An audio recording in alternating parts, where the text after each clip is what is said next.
Let's have a look at your helmet to make sure it is safe. There should be no cracks or compressions on the shell or the styrofoam. If your helmet has been in a collision, it is important to replace it, as damage might not always be visible. The helmet should have a safety standard sticker that shows it has been approved by a recognized testing agency. There should also be a sticker inside the helmet that shows the date the helmet was manufactured.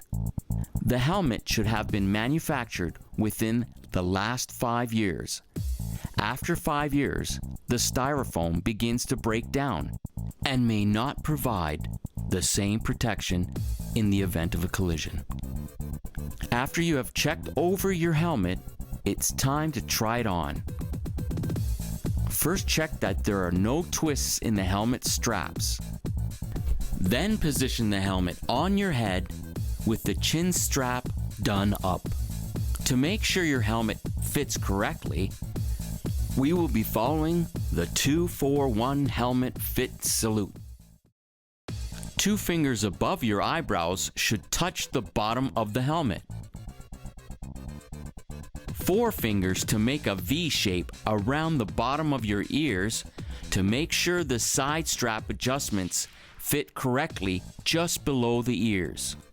1 finger under the strap below your chin to check for tightness. You should be able to undo your chin strap, turn your head upside down, and shake your head lightly without the helmet coming off. Now that we've checked over your helmet and made sure it fits properly, it's time to ensure that your bike fits properly too. Straddle the frame of your bike. You should be able to have both feet flat on the ground with the crossbar 1 to 2 inches from you. To make sure your seat height is correct, your knees should be slightly bent when you are positioned on the saddle with your foot on the pedal in the full downstroke. Adjusting your seat is as simple as undoing the quick release and lifting or dropping the seat to the proper height.